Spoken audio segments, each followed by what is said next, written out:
still wore her black dress from the funeral, her eyes swollen from crying over her father's casket. The scent of the lilies from the service clung to her clothes, mixing with the stale air of the home she'd left just 6 hours ago. Something felt wrong. The silence wasn't the peaceful kind. It was the silence of absence, of things missing, of a space that had been deliberately emptied. Her heels clicked against the hardwood floor as she walked through the living room. Trevor's gaming console was gone from the TV stand. His jacket wasn't on the hook by the door. The photos of them together had been removed from the mantel, leaving only the clean rectangles where dust hadn't settled. Naomi's heart started to race, but she forced herself to stay calm. Maybe he'd moved things around. Maybe he was upstairs. Maybe there was a reasonable explanation for why her husband wasn't at her father's funeral and why their home looked like someone had selectively robbed it. Then she saw the papers on the kitchen table. They were placed in the exact center, impossible to miss, arranged with the kind of precision that suggested deliberate cruelty. The top page had bold letters: petition for dissolution of marriage. Naomi's knees buckled and she caught herself against the counter. Her father had been in the ground for less than 4 hours. 4 hours. She had stood at his graveside, feeling like her world was ending, and the entire time, these papers had been waiting for her here. Her hands shook as she picked up the document. Filed 3 days ago. 3 days ago, while she was planning her father's funeral. While she was picking out his casket and writing his obituary. While she was sobbing in the hospital chapel after the doctors told her he didn't have much time left. Trevor had filed for divorce 3 days ago. She flipped through the pages, her vision blurring with tears. There was more. Much more. Trevor was claiming he deserved half of her anticipated inheritance. Half of everything her father had built. The petition specifically mentioned expected substantial inheritance from deceased father-in-law, and equitable distribution of marital assets including future inheritance funds. The phone in her purse rang. She pulled it out with trembling fingers. Her sister, Denise. Naomi, honey, are you okay? You left the reception so quickly. He's gone. Naomi's voice didn't sound like her own. It was hollow, mechanical. Trevor. He filed for divorce. While Dad was dying, he filed for divorce. The silence on the other end lasted 3 seconds. Then Denise's voice came back, sharp with fury. I'm coming over right now. Don't you dare move. Naomi ended the call and walked through the rest of the house in a daze. The bedroom confirmed her fears. Trevor's closet was empty. His toiletries were gone from the bathroom. Even his stupid protein powder had been taken from the kitchen cabinet. He hadn't just filed papers. He'd moved out. Completely. While she was burying her father. She found herself standing in front of her father's study, the one room in the house that had been his when he visited. She pushed open the door and sank into his leather chair, breathing in the faint smell of his cologne that still lingered. Dad, she whispered to the empty room, what do I do? Her phone buzzed. A text message from an unknown number. Against her better judgment, she opened it. The message contained a single photo. Trevor and a blonde woman, kissing in what looked like a hotel room. The woman was wearing an expensive-looking robe, the kind luxury hotels provided. Trevor's hand was on her waist, possessive and familiar. Below the photo, a message, thought you should know who he's been with. Brittany sends her regards. She wanted to make sure you knew he's been planning this for 6 months. Sorry for your loss. Naomi stared at the screen until the words blurred together. 6 months. Her father had been diagnosed with terminal cancer 7 months ago.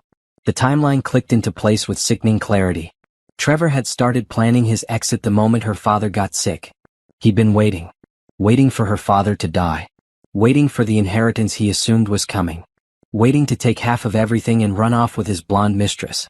The front door burst open. Naomi. Denise's voice echoed through the house. Where are you? Study, Naomi called back, surprised by how steady her voice sounded now. The shock was wearing off, replaced by something colder, harder.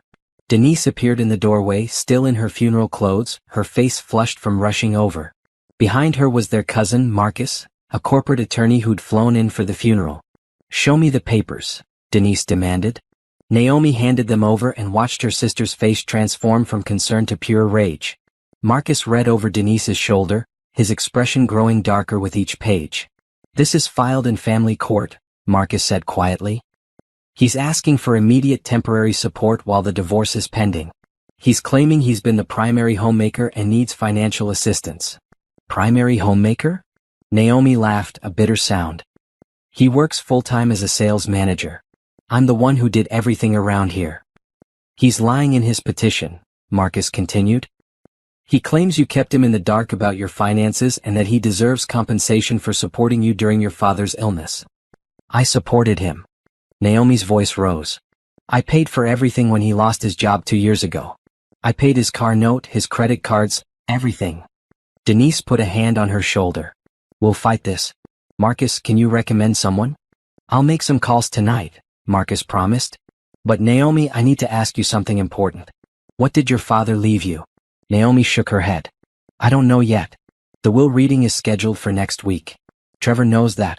He knows everything goes through probate first. But he filed anyway, Marcus noted. Which means he's betting on something big. He wouldn't risk this lawsuit if he didn't think there was substantial money involved. My father's business has been struggling, Naomi said. He told me himself about 3 months ago. He said things were tight, that he'd made some bad investments. I don't know what Trevor thinks he's getting, but I don't think there's as much as he hopes. Denise's eyes narrowed. Did Trevor know about the struggling business? I never told him, Naomi said slowly. Dad asked me not to. He said he didn't want Trevor to worry, that he was handling it. So Trevor thinks your father was still wealthy, Marcus said. He thinks he's about to cash in. Naomi looked down at the divorce papers again, at Trevor's signature scrawled across the bottom. Next to it was the signature of his attorney, filed and stamped 3 days ago. 3 days ago, when her father was taking his last breaths. He waited for my father to die, she said softly. He actually waited. He's a snake, Denise spat. A calculating, heartless snake. Naomi's phone buzzed again. Another message from the unknown number. This time it was a screenshot of text messages between Trevor and Brittany. Trevor, once her old man kicks it, we're set. My lawyer says I can claim half of everything. Brittany, and then we can finally be together? No more hiding. Trevor, give it a few months after the funeral, let the inheritance clear, and then yeah, we'll have enough to start fresh wherever we want. Brittany, what about Naomi? Trevor, what about her? She'll be fine. Her daddy's money will comfort her. The messages were dated from 4 weeks ago. Naomi handed the phone to Denise without a word. She watched her sister's face turn red, watched Marcus's jaw clench. I want to destroy him, Naomi said quietly. I want to take everything from him. Everything he thought he'd get. Everything he hoped for. Everything he planned. I want him to regret the day he ever thought he could use my father's death as a payday. Denise looked at her younger sister with something like pride. Then that's exactly what we'll do. Marcus nodded slowly. The will reading is next week. Let's see what the situation actually is before we make any moves. But Naomi, you need to be prepared for whatever's in that will. If there's less than Trevor expects, we can use that. If there's more, we need to protect it. I don't care about the money, Naomi said. I care about making sure he doesn't get a single penny. Oh honey, Denise said, squeezing her hand. By the time we're done with him, he's going to wish he'd never met you. Naomi looked around her father's study at the books he'd loved, the photos of their family on the walls, the achievements and certificates that marked his life's work. Robert Morrison had built himself from nothing. He taught her to be strong, to be smart, to never let anyone take advantage of her. She picked up the divorce papers and read them again, this time without tears, without shock. This time she read them like the business documents they were. And she saw all the holes in Trevor's story, all the lies he'd told, all the assumptions he'd made. I'll fight him, she said. And I'll win. The law office of Patterson and Associates occupied the 15th floor of a downtown high-rise. Naomi sat in the conference room, flanked by Denise and Marcus, waiting for her father's attorney to arrive. The room smelled of expensive leather and old money, the kind of place that made promises about protecting legacies and securing futures. Richard Patterson entered with a worn briefcase and a sad smile. He'd been her father's attorney for 20 years, had drafted every contract and handled every legal matter for Morrison Industries. He looked older than Naomi remembered, the week since her father's death having carved deeper lines into his face. Naomi, he said, taking her hand in both of his. I'm so deeply sorry for your loss. Robert was a good man, one of the best clients I ever had. More than that, he was a friend. Thank you, Mr. Patterson. Please call me Richard. We're going to be working together quite a bit in the coming months. He settled into his chair and opened his briefcase, pulling out a thick folder. I'll be honest with you from the start. Your father's affairs are complicated. Naomi felt her stomach tighten. Complicated how? Richard spread several documents across the conference table. Your father's will is straightforward. Everything goes to you. The house, his personal effects, his stake in Morrison Industries and several investment accounts. However, the execution of that will is where things get complex. Because of the business struggles? Naomi asked. Richard looked surprised. He told you? About 3 months ago. He said things were tight, that he'd made some bad investments. That's putting it mildly, I'm afraid. Richard pulled out a financial statement. Morrison Industries is currently $2 million in debt. The company has been hemorrhaging money for the past 3 years due to several failed expansion attempts and some unfortunate contracts that fell through. Denise inhaled sharply. Marcus leaned forward, studying the numbers. 2 million. Naomi repeated.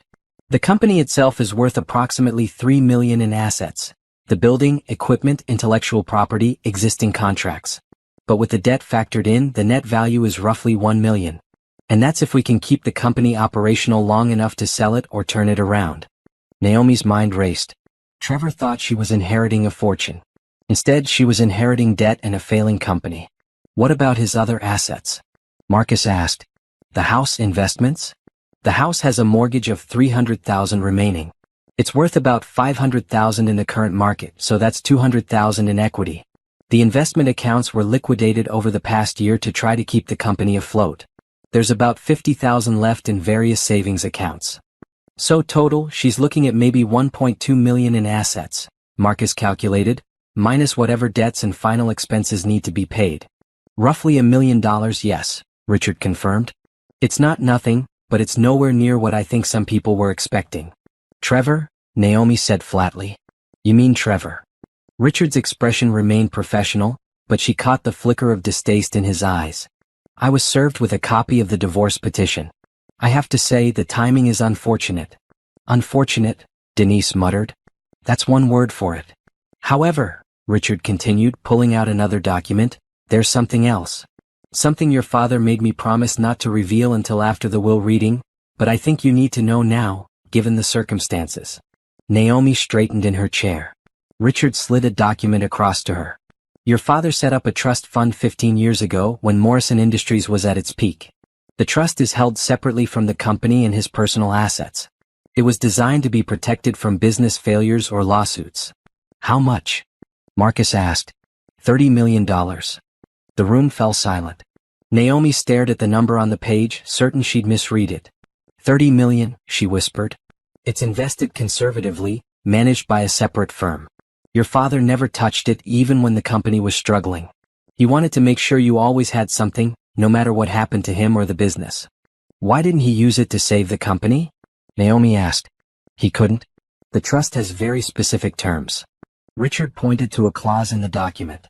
The money can only be released to you under certain conditions. First, Robert had to be deceased.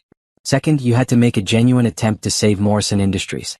If you can make the company profitable within 2 years of his death, the full trust transfers to you free and clear. And if she can't? Denise asked. If the company fails or is sold at a loss, the trust goes to charity. All 30 million. Naomi felt like the air had been sucked from the room. He wanted me to prove I could do it. He wanted me to earn it. Your father believed in you, Richard said gently. He told me so many times. He said you had the mind and the heart to rebuild what he'd lost. But he also wanted to make sure the money would do good in the world if things didn't work out. Hence the charity clause. Marcus was reading the trust document carefully. This was set up 15 years ago. Long before Trevor came into the picture. Yes. Your father was very deliberate about protecting this fund. It's completely separate from his estate, which means it won't go through probate and can't be touched by creditors or divorce proceedings. Trevor doesn't know about this, Naomi said. No one knew except your father and myself. Not even the company board. Robert was very clear that this information was to remain confidential until after his death. So Trevor filed for divorce thinking I was getting maybe $1 million or $2 million from the estate, Naomi said slowly. He has no idea about the 30 million. And he can't touch it anyway, Marcus added. Even if he knew. The trust terms are ironclad. It only goes to Naomi, and only if she meets the conditions. Denise was grinning now. So he's going to fight for half of a struggling business and some equity in a house. That's what he's getting. If he gets anything at all, Richard said. Given the timing of the divorce filing and some of the claims he's making, You have grounds to contest his share of the marital assets. Especially if we can prove he knew about your father's condition and deliberately waited to file. Naomi thought about the text messages, the photo of Trevor and Brittany, the timeline that showed his calculated patience. I can prove it. Richard nodded. Then I suggest we respond to his divorce petition aggressively. Make it clear you're not going to roll over. In the meantime, you need to decide what you want to do about Morrison Industries. I want to save it, Naomi said without hesitation. It won't be easy, Richard warned. The company is bleeding money. You'll need to make major changes, probably let some people go, renegotiate contracts. You'll be working 60, 70-hour weeks. I don't care. My father built that company. I'm not going to let it die just because he made some bad decisions at the end. Marcus touched her arm. Naomi, think about this. You could just let the company fold, take the $1 million from the estate and walk away. You'd still be fine. The trust money goes to charity, but you'd have enough to start over. No. Naomi's voice was firm. I'm going to make that company profitable. I'm going to meet the trust conditions. And I'm going to make sure Trevor doesn't get one penny of anything. That's a tall order, Richard said. I know. But I'm my father's daughter. He believed I could do it, so I will. Richard studied her for a long moment, then smiled. Robert said you'd say that. He told me, when Naomi sets her mind to something, heaven help anyone who gets in her way. Tears pricked Naomi's eyes, but she blinked them back. When can I start with the company? The will has to clear probate, which will take about 60 days. But I can arrange for you to take an advisory role immediately. The current CEO is Richard Morrison's old partner, Frank Webster. He's been trying to keep things together, but he's overwhelmed. I'll meet with him tomorrow, Naomi said. There's one more thing. Richard pulled out a final document. Your father left you a letter. He asked me to give it to you privately, but given everything that's happening, I think you should read it now. He handed her an envelope with her name written in her father's distinctive handwriting. Naomi's hands trembled as she opened it. The letter was 3 pages long, written in the last days of her father's life. Through the formal language and the father-daughter love, one theme came through clearly. He knew she could do this. He believed in her. And he wanted her to believe in herself. The last paragraph made her catch her breath. Naomi, if you're reading this, I'm gone. I'm sorry I couldn't be there to guide you through what comes next. But I know you don't need me anymore. You're stronger than you think, smarter than you believe, and capable of more than you imagine. Don't let anyone make you small. Don't let anyone take what's yours. And whatever you do, don't let fear stop you from becoming who you're meant to be. I love you always. Build something beautiful from the ashes I left behind. I know you can. You're my greatest achievement, and I'm so proud of you. Dad. Naomi folded the letter carefully and placed it back in the envelope. When she looked up, her eyes were dry but determined. What do I need to do first? Richard smiled. First, we respond to Trevor's divorce petition. Then we go save your father's company. And then, when all is said and done, you collect your $30 million and live your best life. Sounds like a plan, Naomi said. As they left the law office, Denise linked her arm through Naomi's. You know Trevor is going to lose his mind when he realizes there's no big payday coming. Good, Naomi said. Let him suffer. Marcus called out from behind them. I'm going to need all the evidence you have about Trevor's affair and his planning. Text messages, emails, anything that shows he was waiting for your father to die. I'll send you everything tonight, Naomi promised. As they rode the elevator down, Naomi thought about Trevor sitting in whatever apartment he'd rented with Brittany, counting money that didn't exist, planning a future that would never happen. She thought about him checking his phone, waiting for news of the will, reading, expecting to hear about millions. Instead, he was going to discover he'd destroyed his marriage for nothing. And Naomi was going to make sure he knew it. Morrison Industries occupied a low-rise building in the industrial district, surrounded by warehouses and distribution centers. Naomi pulled into the parking lot at 7 in the morning, an hour before the official workday started. She wanted to see the place when it was quiet, before the employees arrived and started performing for the boss's daughter. The building looked tired. Paint peeled from the window frames and several lights in the parking lot were burned out. The sign reading Morrison Industries Manufacturing Excellence since 1985 had faded to a dull gray. It was like looking at a photograph of something that used to be vibrant. She used the key Richard had given her to enter through the main door. The lobby was dark, the reception desk empty. Naomi flipped on the lights and looked around. The walls were covered with photos from the company's Better Days ribbon-cutting ceremonies, contract signings, her father shaking hands with clients and partners. In every photo her father was smiling. "Can I help you?" Naomi turned to find a man in his 60s standing in the doorway to the offices. He wore a wrinkled shirt and held a coffee mug that said "World's Okayest Boss." His hair was gray and thinning, and he had the exhausted look of someone who'd been fighting a losing battle for too long. "Frank Webster?" Naomi asked. "That's me. And you must be Naomi. Richard said you might come by early." He walked over and shook her hand. "I'm sorry about your father. Robert was the best partner I ever had." "Thank you. How long have you two worked together?" 23 years. I was employee number 5, back when the company was just Robert and 4 guys in a rented garage. Watched him build all this from nothing." Frank gestured around the lobby. "And now I'm watching it fall apart. Not exactly the legacy either of us wanted." "Richard told me about the financial situation." Frank sighed. "Did he tell you how bad it really is? Because the numbers on paper don't capture the full picture. We're 60 days away from missing payroll. Our biggest client is threatening to pull out because we've been late on our last 3 deliveries. The bank is calling twice a week about the line of credit. And morale is in the toilet because everyone knows we're sinking." "Why didn't my father tell me it was this bad?" "Pride mostly. You know how Robert was. He thought he could fix it himself. Kept saying he just needed one good contract, one big deal, and everything would turn around." Frank took a sip of his coffee. "The problem is he was chasing the wrong deals. Trying to expand into markets we didn't understand, taking on projects that were too big for our capacity. The company got stretched too thin." Naomi walked over to one of the photos on the wall. It showed her father at the company's 20th anniversary party, surrounded by employees. Everyone looked happy, successful, secure. "What went wrong?" she asked. Frank joined her at the photo. "About 4 years ago, Robert got it in his head that we needed to go national. We'd always been a regional manufacturer serving the tri-state area, and we were good at it. But he wanted more. He wanted to build an empire. So he expanded too fast. He borrowed too much, hired too many people, took on contracts we couldn't handle. And when those contracts fell through, we were left holding the debt and the overhead." Frank paused. "There's something else. Something I probably should have told the lawyers, but I was hoping to fix it myself." Naomi turned to face him. "What?" "The company has a silent partner. Well, silent investor. He put in $500,000 3 years ago when we were desperate for capital. In exchange, he got 10% of the company and a seat on the board." "Who?" "His name is Gerald Fletcher. He's Trevor's uncle." The name hit Naomi like a physical blow. "Trevor's uncle is invested in my father's company?" Robert didn't know about the Trevor connection at first. Gerald presented himself as an independent investor, and we were too desperate to look too closely. By the time Robert found out Gerald was related to Trevor, the money was already invested and the papers were signed. "When did my father find out?" "About a year ago. He was angry, felt betrayed.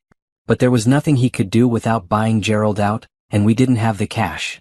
Frank looked uncomfortable. "There's more. Gerald has been pushing for the company to declare bankruptcy. He says it's the only way to resolve the debt situation. Let me guess, if the company goes bankrupt, he gets to buy the assets for pennies on the dollar." "Exactly. And Robert suspected Gerald was sabotaging things to make bankruptcy more likely. Contracts mysteriously falling through, suppliers suddenly demanding cash up front, that sort of thing. But he couldn't prove it." Naomi's mind was racing. Trevor's divorce timing made even more sense now. He hadn't just been waiting for her father to die. He'd been coordinating with his uncle, making sure the company would fail so they could swoop in and buy it cheap, then flip it for profit. "Where does Gerald live?" Naomi asked. "He's based in Philadelphia. He's some kind of investment consultant, buys up struggling companies and turns them around. Or runs them into the ground, depending on who you ask. I want to see the company books. Everything. Every contract, every debt, every asset. I want to know exactly where we stand." Frank raised an eyebrow. "You're serious about trying to save this place?" "Dead serious. My father believed this company was worth saving, and so do I. It's going to take a miracle, Naomi. We're not just in trouble, we're drowning. You'd have to cut costs, renegotiate every major contract, probably lay off a third of the workforce, and somehow convince our clients not to jump ship in the meantime. Then that's what I'll do." Frank studied her for a long moment. "You've got Robert's stubbornness. That might be enough." He set down his coffee mug. "All right, let me show you the books. But I'm warning you, it's ugly."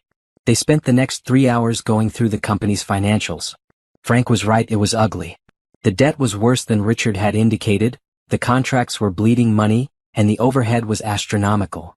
Morrison Industries was paying for office space they didn't need, equipment they rarely used, and employees whose positions had become redundant.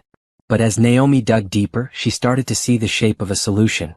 The company's core business, manufacturing custom metal parts for construction and industrial clients, was still profitable. It was all the expansion attempts, the diversification projects, the ill-advised ventures into new markets that were losing money. What if we went back to basics? She asked Frank. Cut all the expansion projects, focus only on what we're good at? We'd have to lay off about 20 people. Cancel contracts, which would cost us penalty fees. And we'd lose the Philadelphia office entirely. That whole division is based on the expansion projects. How much would we save annually? Frank did some quick calculations. Probably $800,000 a year in direct costs. But we'd also lose about $300,000 in revenue from those projects. So net savings of $500,000. Roughly. But that still leaves us with $1.5 million in existing debt to deal with. Naomi thought about the $30 million trust. She couldn't touch that money unless she made the company profitable. But if she could just get the company stable, prove to Richard and the trust terms that Morrison Industries was viable, then the money would be hers. What about Gerald Fletcher? She asked. How do we handle him? He's going to fight you every step of the way. He wants bankruptcy, and as a board member, he can make things difficult. Can we buy him out? With what money? We're broke. Naomi tapped her fingers on the desk, thinking. What if we could prove he's been sabotaging the company? Would that void his investment? Frank's eyes widened. If we could prove fraud or breach of fiduciary duty, yes. But that's a big if. My father suspected he was sabotaging things. That means there's probably evidence somewhere. We just need to find it. Even if we found evidence, going after Gerald means going up against a guy with deep pockets and a team of lawyers. It would be expensive and time-consuming. I don't care. If he's been deliberately destroying my father's company, I want him out. Frank smiled for the first time since she'd arrived. You really are Robert's daughter. Employees started arriving at 8 o'clock. Naomi met them in the break room, introducing herself and explaining that she'd be taking an active role in the company's management. The reactions were mixed. Some seemed hopeful, others skeptical, and a few openly worried about layoffs. I'm not going to lie to you, Naomi told the assembled group. The company is in trouble. My father made some decisions that didn't work out, and now we're paying the price. But I believe this company can survive. I believe we can turn things around. It's going to require changes, and not everyone is going to like those changes. But the alternative is watching this place close down completely. Are you planning layoffs? A woman in the back asked. Probably. I'm still reviewing all the options, but yes, we'll likely need to reduce staff. The room erupted in concerned murmurs. Naomi raised her hand for quiet. I know that's scary. But I'd rather be honest with you than pretend everything is fine. If you're going to lose your job, you deserve to know it's coming so you can plan accordingly. I'll give everyone as much notice as possible, and I'll provide severance packages for anyone who's let go. That's more than you'd get if we just went bankrupt. A man in a company shirt spoke up. What makes you think you can fix this? No offense, but you've never run a company before. You're right, I haven't. But I've watched my father run this company my whole life. I've worked here every summer since I was 16. I know the business, I know the clients, and I know what we're capable of when we're focused. My father lost his way trying to build something too big. I'm going to bring us back to what we do best. And if that doesn't work? Another employee asked. Then at least we'll know we tried. My father built this company from nothing. I owe it to him and to all of you to fight for it. But I can't do this alone. I need everyone who stays to be committed, to work hard, and to believe this is possible. If you can't do that, I understand. But if you can, then let's save Morrison Industries together. The room was quiet for a moment. Then someone started clapping. Others joined in. It wasn't overwhelming applause, but it was something. It was a start. After the meeting, Frank pulled her aside. That was good. You gave them hope without making promises you can't keep. Do you think we can actually do this? Naomi asked. Ask me again in 6 months. But for the first time in a long time, I don't feel like I'm steering a sinking ship alone. Naomi's phone buzzed. A text from Richard. Trevor's attorney wants to schedule a settlement conference. They're pushing for quick resolution. Call me. She stared at the message, thinking about Trevor sitting somewhere with Brittany, probably still confident he'd get his payoff. He had no idea the company was broke. No idea about the trust fund. No idea that his uncle's sabotage had actually worked against his own interests. Let him wait, she muttered, shoving the phone back in her pocket. Frank raised an eyebrow. Problem? Just my soon-to-be ex-husband trying to claim money that doesn't exist. Richard mentioned you were going through a divorce. Trevor filed the day of my father's funeral. He thinks he's entitled to half of my inheritance. Frank's expression darkened. That's low. Even for Gerald's nephew. Wait, Trevor told you about being Gerald's nephew? No, Gerald mentioned it once when he was drunk at a board meeting. Seemed proud of it, like he'd gotten his nephew placed well by marrying him off to Robert's daughter. Naomi felt cold. He set us up? I don't know if it went that far, but it wouldn't surprise me. Gerald's the kind of guy who's always working an angle. I need to prove that. I need to prove Trevor and Gerald were working together from the start. If they were, there'll be a paper trail. Money, emails, something. Gerald's smart, but he's also arrogant. He probably didn't cover his tracks as well as he thinks. Naomi looked around the office, at the employees getting back to work, at the photos of her father's proudest moments. Trevor and Gerald thought they could destroy this place and profit from the ruins. They thought Naomi would be too grief-stricken, too overwhelmed, too naive to fight back. They were wrong. Frank, how do you feel about doing some detective work? I feel like it's about time someone held Gerald accountable. What did you have in mind? I want access to every email, every memo, every document that has Gerald's name on it. I want phone records, meeting minutes, expense reports. Everything. If he's been sabotaging this company, he left evidence somewhere. That's going to take time. We have time. Trevor's divorce won't finalize for months. The company restructuring will take at least that long. And Gerald doesn't know I'm onto him yet. We have the element of surprise. Frank smiled, a real smile this time. Robert always said you were the smart one in the family. I'm starting to see what he meant. As Naomi left the building that evening, she felt exhausted but energized. She had a plan now. Save the company, expose Gerald and Trevor's conspiracy, win the divorce and collect the $30 million. It was ambitious, maybe impossible. But her father had believed she could do it. And she was beginning to believe it too. 6 weeks after her father's funeral, Naomi moved into a small office at Morrison Industries. It wasn't much, just a desk, a computer, and a window that looked out onto the parking lot, but it was hers. She arrived every morning at 6 and left after 8 at night, diving into the company's operations with an intensity that surprised even herself. The restructuring was brutal. She spent the first week meeting with every department head, analyzing every cost, questioning every expense. Frank had been right about the bloat. The company was paying for services they didn't need, maintaining contracts that lost money, and employing people whose jobs had become redundant as the business shrank. The layoffs came in week 3. Naomi personally met with each person being let go, explaining the situation and providing 2 months severance, more than the company could afford, but she insisted. These weren't faceless numbers on a spreadsheet. They were people with families, mortgages, lives that would be disrupted by her decisions. I'm sorry, she told each one. If there was any other way, I'd take it. But the company is bleeding money, and if I don't stop it now, everyone loses their job. Some understood. Others were angry. One man told her she was just like all rich people, cutting costs while protecting her own interests. She let him vent, then wrote him a personal check for an extra month's salary from her own savings. I'm not doing this to get rich, she told him quietly. I'm doing this to save what my father built. I know you don't believe that right now, and that's okay. But I hope someday you'll understand. He took the check and left without another word. By week 5, the company had shed its excess weight. 22 people laid off. The Philadelphia office closed. 3 major expansion projects canceled, with penalty fees paid from the sale of unused equipment. The company's annual operating budget had been cut by $750,000. But the debt remained and clients were still nervous. Naomi spent her days meeting with Morrison Industries' biggest customers, reassuring them that the company was stable, showing them the restructuring plan, promising reliability and quality. Your father was a good man, one client told her.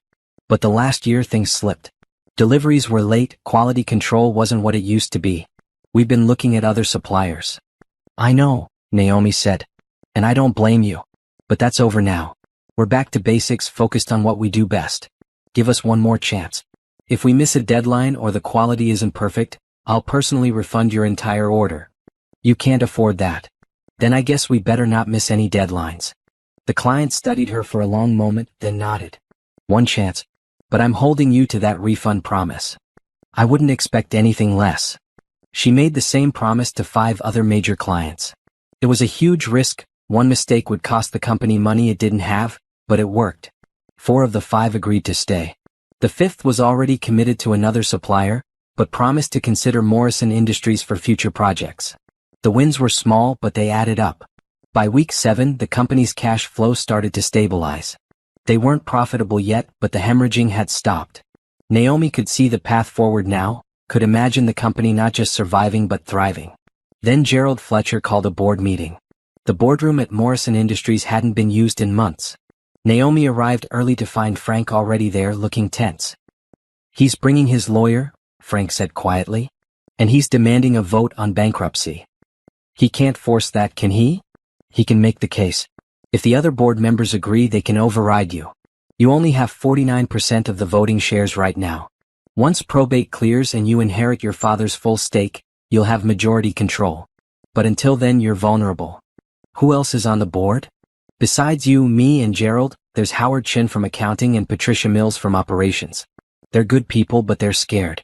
If Gerald makes a convincing argument that bankruptcy is the only option, they might vote with him." Naomi took a deep breath. "Then I need to make a better argument." Gerald Fletcher arrived at exactly 9 o'clock, flanked by a lawyer in an expensive suit. Gerald was a large man in his 50s, with silver hair and the kind of fake tan that came from spray bottles rather than sunshine. He wore designer clothes and too much cologne, and when he shook Naomi's hand, his grip was deliberately too firm. "Naomi, so good to finally meet you properly. I was sorry to miss your father's funeral. Business in Dubai, you understand."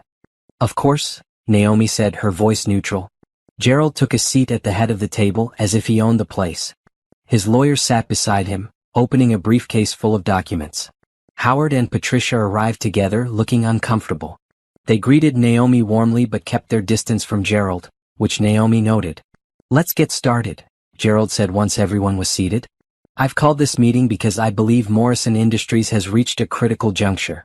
We've all seen the financials. We're $2 million in debt, our client base is shrinking, and the restructuring, while admirable in its intention, hasn't addressed the fundamental problem." "Which is?" Naomi asked. "The company is no longer viable as currently structured. The market has moved on. Our competitors have better technology, lower overhead, and stronger client relationships. We're trying to bail out a sinking ship with a teaspoon." "The restructuring has only been in place for 7 weeks, Frank protested. "You can't expect immediate results." "I don't expect results at all," Gerald said flatly, "because the situation is hopeless. Which is why I'm proposing we file for Chapter 11 bankruptcy protection. It's the only way to preserve any value for the stakeholders." "You mean it's the only way for you to buy the company's assets cheap?" Naomi said. Gerald's expression didn't change. "I mean it's the only way to resolve the debt situation in an orderly fashion. Bankruptcy would allow us to renegotiate with creditors, restructure the business, and potentially emerge stronger. Or it would allow you to acquire the company's assets for a fraction of their value, flip them for profit, and walk away rich while everyone else loses their jobs." "That's a serious accusation," Gerald's lawyer interjected. "Do you have any evidence to support that claim?" "Not yet," Naomi admitted. "But I'm working on it." Gerald smiled, a cold expression that didn't reach his eyes. "Naomi, I understand you're emotional. You've just lost your father, you're going through a divorce, and now you're trying to save a business you barely understand. It's admirable. But emotion isn't a business strategy. Neither is sabotage," Naomi shot back. The room went quiet. Gerald's smile disappeared. "Excuse me? You heard me. I think you've been deliberately sabotaging this company for the past year. Pushing suppliers to demand cash up front, spreading rumors about our financial stability, maybe even interfering with contracts. All to drive us toward bankruptcy so you can swoop in and profit." Gerald's lawyer started to speak, but Gerald held up a hand. "That's absurd. I've invested $500,000 in this company. Why would I want it to fail? Because $500,000 gets you 10% of nothing if the company survives. But if it goes bankrupt, you can buy the whole thing for pennies on the dollar. That's how vulture investing works, isn't it?" "This is slander," the lawyer said. "If you continue making these accusations without evidence." "Then what?" Naomi leaned forward. "You'll sue me? Go ahead. Discovery in that lawsuit would be very interesting, I'm sure." Gerald's jaw tightened. I came here to discuss a serious business proposal, not to be accused of crimes by a grieving daughter playing businesswoman. And I'm here to protect my father's company from someone who's been trying to destroy it since day one. Howard cleared his throat nervously. Perhaps we should all take a step back. Gerald, you've proposed bankruptcy. Naomi, you've proposed continuing the restructuring. Let's hear both sides fully before making any decisions. The numbers speak for themselves, Gerald said. He nodded to his lawyer, who began distributing packets of financial analysis. Even with the restructuring, Morrison Industries is projected to lose another $300,000 this year. The debt service alone consumes most of our profit margin. Without major capital investment, which none of us can provide, the company will fail within 18 months. That's based on current client retention rates, Naomi countered. But I've been meeting with our major clients. 4 of our 5 biggest customers have committed to staying with us. That changes the revenue projections significantly. Verbal commitments aren't contracts, Gerald said. Neither are your bankruptcy projections. Naomi pulled out her own set of documents, one she and Frank had prepared the night before. Here's an alternative scenario. If we maintain our current cost structure and retain 80% of our client base, the company breaks even in 6 months and becomes profitable within a year. That's without any new business, just keeping what we have. Patricia was studying both sets of numbers. These are very different projections based on the same data. Because we're making different assumptions, Naomi explained. Gerald assumes the company continues to decline. I'm working to make sure it doesn't. Hope isn't a business strategy, Gerald repeated. Neither is giving up, Naomi said. My father built this company over 30 years. He survived 2 recessions, multiple market downturns, and countless challenges. The last few years were rough, yes. But the core business is still solid. We're still good at what we do. We just need time to prove it. Time we don't have, Gerald insisted. Every month we delay bankruptcy, we're burning through cash that could be preserved for creditors and stakeholders. What Gerald isn't telling you, Frank interjected, is that he's been shopping for buyers. I got a call last week from a private equity firm asking about acquiring Morrison Industries assets. When I asked how they heard we might be for sale, they mentioned Gerald's name. Gerald's lawyer jumped in immediately. My client has every right to explore options for protecting his investment, while simultaneously pushing for bankruptcy and undermining the company's stability, Naomi added. That's a conflict of interest. It's prudent planning, Gerald said coldly. If the company is going to fail anyway, why not make sure we get the best price for the assets? Because the company isn't going to fail, Naomi said. Not if you get out of the way and let me do my job. Howard and Patricia exchanged glances. They'd been silent through most of the argument, clearly uncomfortable with the confrontation. I need to think about this, Howard said finally. These are big decisions. I don't want to vote today. Neither do I, Patricia agreed. Can we table the bankruptcy discussion for 60 days? That gives Naomi time to show us results from the restructuring. 60 days is too long, Gerald protested. The company could be insolvent by then. Actually, we have sufficient cash reserves for at least 90 days, Frank said. I've been managing the accounts carefully. We're not in immediate danger. I support Patricia's suggestion, Naomi said. Give me 60 days. If the company hasn't shown significant improvement by then, I'll support a bankruptcy filing myself. And if you're wrong? Gerald asked. If the company crashes in the meantime and there's nothing left to salvage? Then I'll take full responsibility. But I don't think that's going to happen. Howard nodded slowly. 60 days seems reasonable. Patricia? I agree. Gerald looked furious, but he was outvoted. Fine. 60 days. But I'm putting it on record that I believe this is a mistake. When this company collapses, remember that I tried to save what value remained. Noted, Naomi said. The meeting broke up shortly after. Gerald and his lawyer left without another word. Howard and Patricia lingered to talk to Naomi. You know he's not going to give up, right? Patricia said. He'll fight you every step of the way. I know. But I've got 60 days to prove him wrong. That's all I need. I hope you're right, Howard said. For all our sakes. After they left, Frank poured himself a glass of water with shaking hands. That was intense. That was just the opening round, Naomi said. Gerald's going to escalate. What are you going to do? I'm going to make sure Morrison Industries succeeds. And then I'm going to find proof that Gerald's been sabotaging us. Because I know he has been.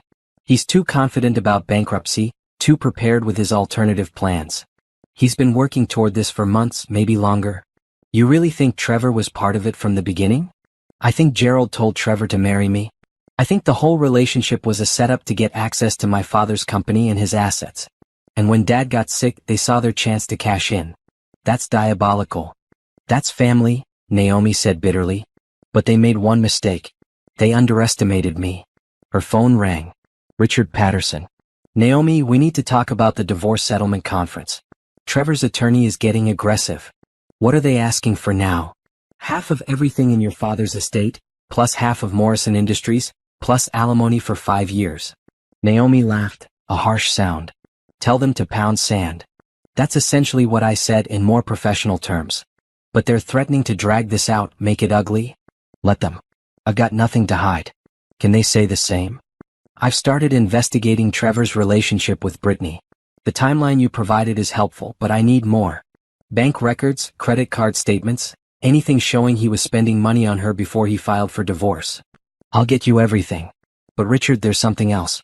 I think Trevor's uncle Gerald has been sabotaging Morrison Industries. If I can prove that, does it affect the divorce? If you can prove Trevor knew about it and was cooperating with his uncle, yes. It would show intent to defraud you. But that's a high bar to clear. I'll clear it. Just give me time. After she hung up, Naomi sat in the empty boardroom for a long time, thinking about everything she needed to do. Save the company. Expose Gerald and Trevor. Win the divorce. Collect the trust fund. It was too much for one person. Too much pressure, too many moving pieces. But she didn't have a choice. This was her life now. This was her fight.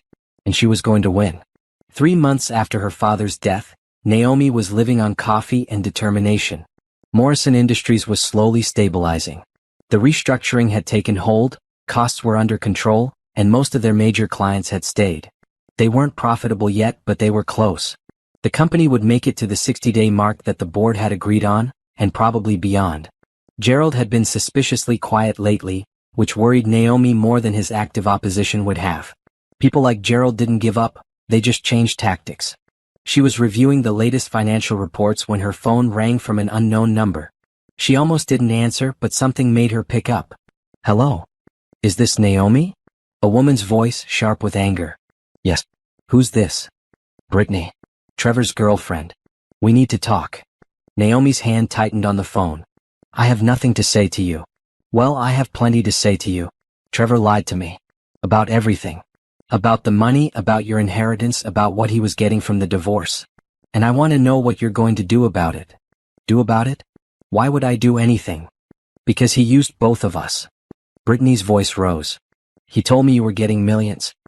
He said once the divorce went through, we'd have enough money to travel, to buy a house, to start a life together. Instead, he's got nothing. Nothing. And I've wasted 2 years on him. Despite herself, Naomi felt a flicker of satisfaction. So you're calling me because Trevor's broke? I'm calling you because he lied. He promised me things and he can't deliver. He said he'd take care of me. He said we'd be set once your father died. The words hung in the air. Naomi grabbed her recorder, set it next to the phone. He said that? That we'd be set once my father died. That's exactly what he said. He was tracking your father's illness, watching the news about the will, counting down the days. He told me to be patient, that it would all be worth it. And you went along with that? You knew he was using his wife's father's death as a financial opportunity? Brittany was quiet for a moment. I didn't think about it that way. He made it sound like you didn't care about him, like you were cold and distant. He said you'd be fine, that you had plenty of money. So you just believed him? Why wouldn't I? He was leaving his wife for me. That means something. It means he's a user who saw an opportunity. Yeah, well, I see that now. Brittany's anger had shifted to something closer to desperation. Look, I know you have no reason to help me. But Trevor owes me. He made promises. He got me to quit my job because he said he'd support me. I gave up my apartment to move in with him. And now he's telling me there's no money, that the divorce is taking longer than he expected, that he might not get anything at all. That's all true, Naomi said. He's not getting anything. How is that possible? You inherited your father's company. I inherited a failing company with $2 million in debt. The house has a mortgage. The savings were already spent. Trevor filed for divorce thinking he'd get millions, but there are no millions to get. He said your father was wealthy. My father was once. But he made bad investments. By the time he died, there wasn't much left. Trevor said. Brittany trailed off. He was so sure. He kept talking about the inheritance like it was guaranteed. Because his Uncle Gerald told him it was. They were working together, trying to profit from my father's death. But their plan failed. There's no payday coming. His uncle. Gerald Fletcher? You know him? Trevor talks about him sometimes. Says Gerald is teaching him about business, helping him plan for the future. I thought he meant career advice. Naomi's mind raced. Brittany, I know you don't owe me anything. But if you want revenge on Trevor for lying to you, I can help with that. How? Tell me everything. Every conversation you had with Trevor about the divorce, about my father, about Gerald. Every promise he made, every plan he shared. I'm building a case against him for fraud, and your testimony would help. Why should I believe you'll help me? Because we both got used by the same man. The difference is I have the resources to make him pay for it. You want compensation for what Trevor promised? Help me prove he was planning this all along, and I'll make sure you get something from him. You do that. I do anything to make sure Trevor gets exactly what he deserves. Which is nothing. Brittany was quiet for a long moment. What do you need me to do? First, do you have any text messages or emails from Trevor talking about the inheritance or the divorce plans? Some. He usually talked about that stuff in person because he said it was sensitive. But there are a few texts. Send them to me. Every single one. Also, write down everything you remember him saying about the timeline, the money, his uncle's involvement. What if he finds out I'm talking to you? Then he finds out. What's he going to do? He's already lied to you, used you, and broken his promises. You don't owe him loyalty. I guess not. Brittany's voice had a new edge to it. You know what? He deserves this. He made me think we'd have this amazing life together. Instead, I'm 32 years old with no job, no apartment, and no money. Because I believed him. How long were you two together before he left me? We met about 2.5 years ago. But we didn't start really dating until about 1.5 years ago. He said he was going to leave you, but the timing had to be right. The timing being when my father died. Yeah. He said it would be cleaner that way, that you'd be too distracted to fight the divorce. He underestimated me. Clearly. Brittany paused. Can I ask you something? Why did you marry him? Naomi thought about the question. I thought he was kind. Supportive. I thought he loved me. He can be those things. When he wants something. He was amazing to me at first, made me feel special.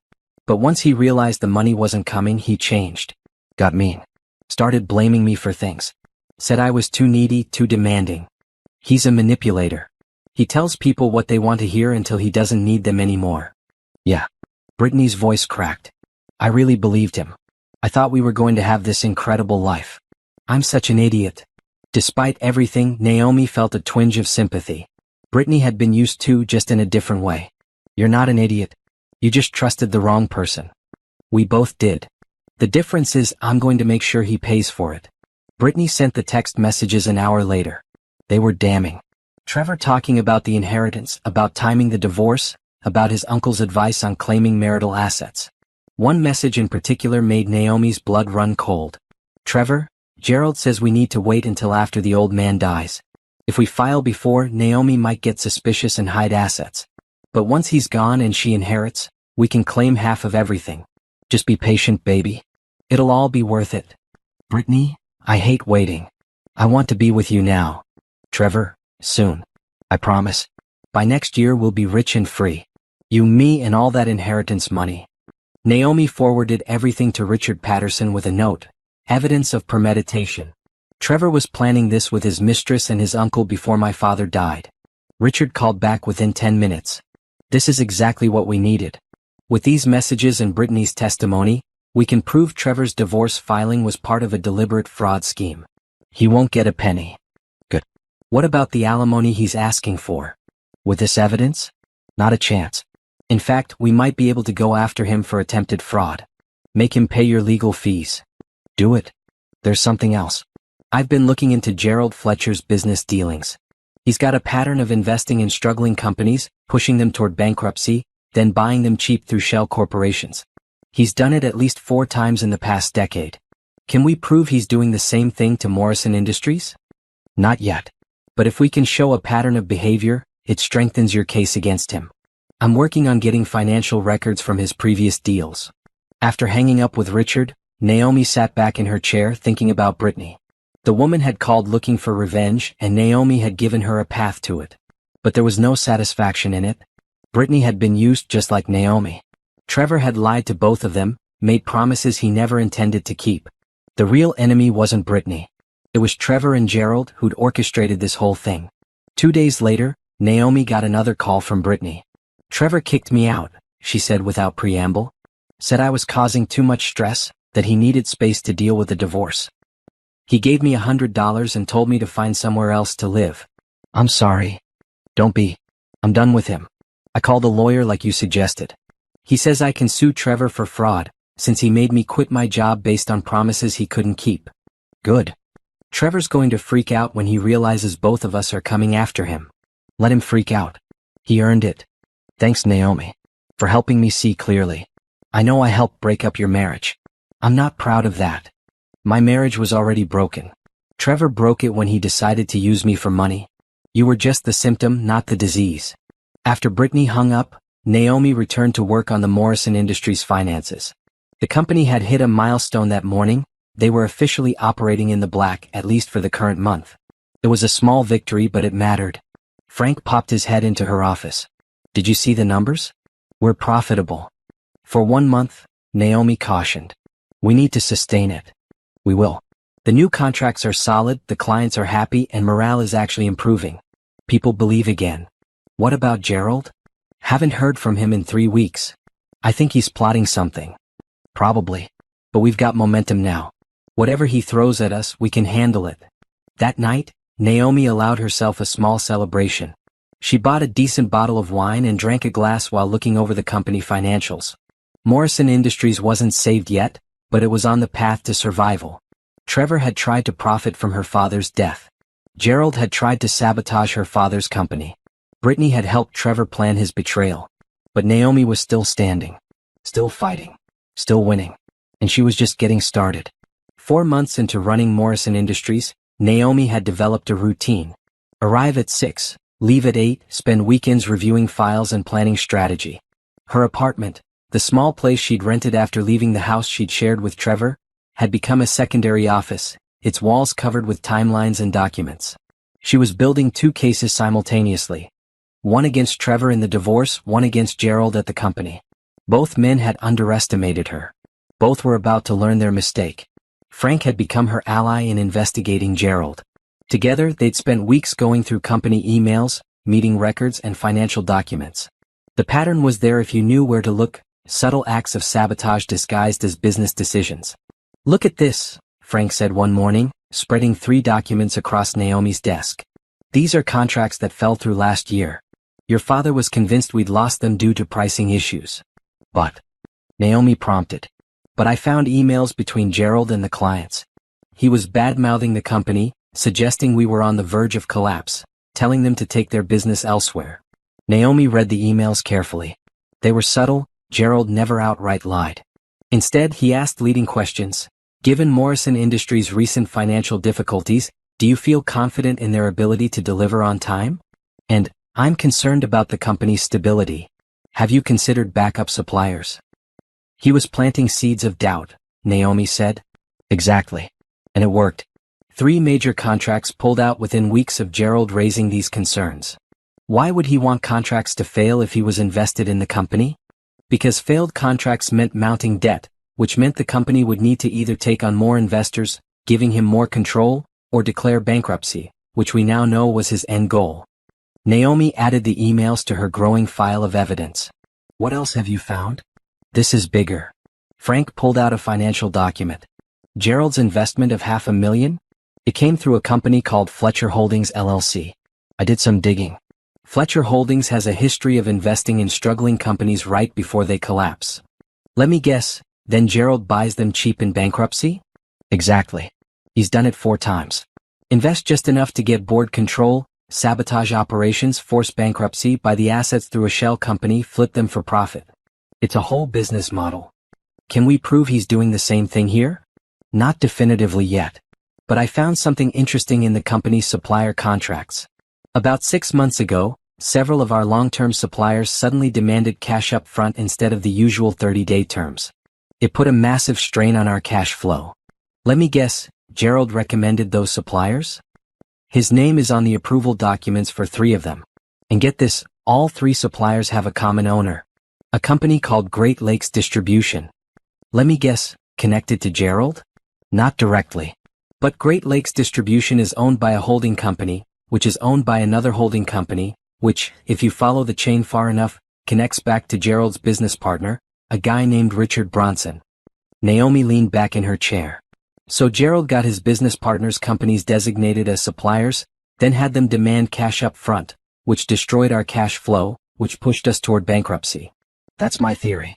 But proving it in court is going to be tough. The connections are deliberately obscured. What about Trevor? Any evidence he was coordinating with Gerald? Frank pulled out another document, this one a series of text messages. I got these from Trevor's old work phone. He forgot to return it when he quit last year and I kept it in storage. Look at the message thread between Trevor and Gerald from about 18 months ago. Naomi read the messages, her anger building with each line. Gerald, how's the home front? She suspect anything? Trevor, Naomi's clueless. She thinks I actually care about her father's company. I just smile and nod while he drones on about business. Gerald, good. Keep her comfortable. Once the old man kicks it, we make our move. Trevor, you're sure there's money coming? Gerald, I've seen the company valuation. Plus whatever else Robert has stashed away. Could be 3-4 million easy. Your cut would be substantial. Trevor, and then I can finally dump Naomi and go public with Brittany. Gerald, Patience's nephew. Everything in its time. Naomi's hands shook as she set down the phone. Trevor knew. He knew about Gerald's plan to sabotage the company. They were working together. It gets worse, Frank said quietly. Look at the date on those messages. Naomi checked. That's 2 weeks after my father was diagnosed with cancer. They started planning this the moment they knew Robert was terminal. They weren't just waiting for him to die, they were actively preparing to profit from his death. Naomi stood up and walked to the window, needing to move, needing to process the depth of Trevor and Gerald's betrayal. They hadn't just been opportunistic. They'd been predatory, circling her father like vultures, waiting for the moment of weakness. I want them destroyed, she said quietly. Both of them. Completely. We're getting there. But Naomi, you need to be careful. Gerald's already suspicious about why you're digging into old files. And if Trevor finds out you have those messages, what's he going to do? He's already filed for divorce. He's already exposed himself as a fraud. The worst is already happening. The worst for Trevor, maybe. But Gerald still has power here. He could call another board meeting, push harder for bankruptcy. If he convinces Howard and Patricia. He won't. Because I'm going to show them this evidence first. Let them see what kind of man Gerald really is. That could backfire. If you accuse him without rock-solid proof, he could sue for defamation. Then I'll get rock-solid proof. Naomi turned back to Frank. You said Gerald's business partner is Richard Bronson? The one connected to Great Lakes Distribution? Yeah. Why? Because Gerald's smart enough not to leave evidence lying around. But his partner might not be.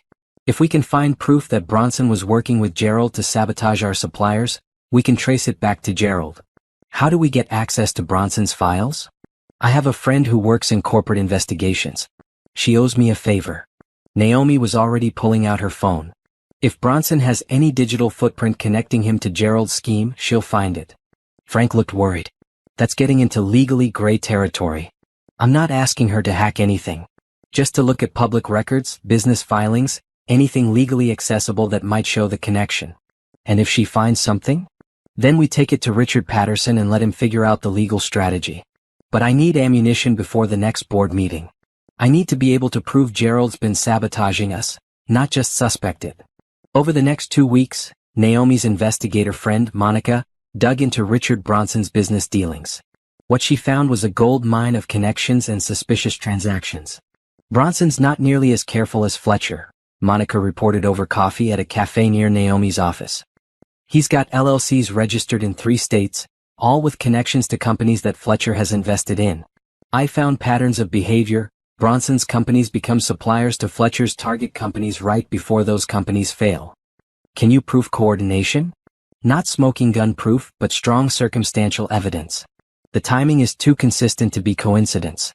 Fletcher invests, Bronson's companies become suppliers, demands for cash up front strangle the target company's cash flow, bankruptcy follows, Fletcher buys the assets cheap. What about Morrison Industries specifically? Bronson's Great Lakes distribution became one of your suppliers 9 months ago, right after Fletcher invested.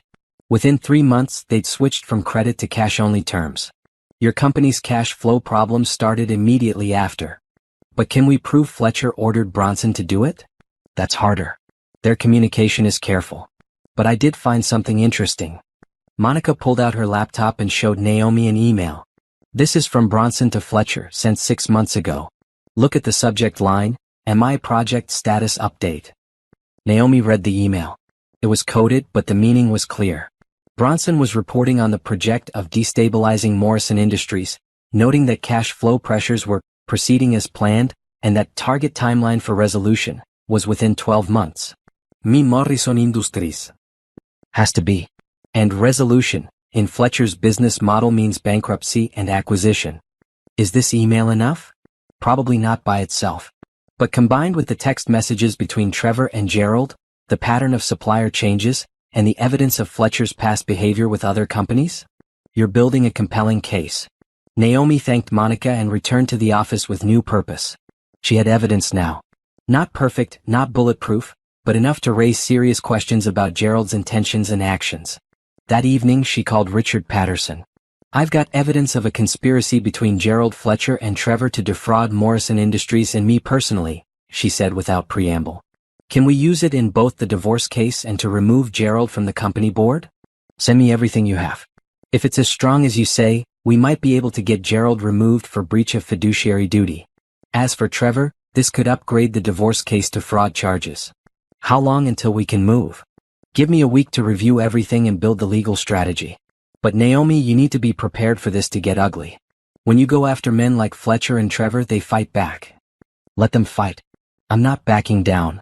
I know you're not. That's what worries me. After hanging up, Naomi sat in her office, surrounded by evidence of betrayal, conspiracy, and fraud. Trevor had married her as part of a plan to profit from her father's death. Gerald had invested in her father's company specifically to destroy it.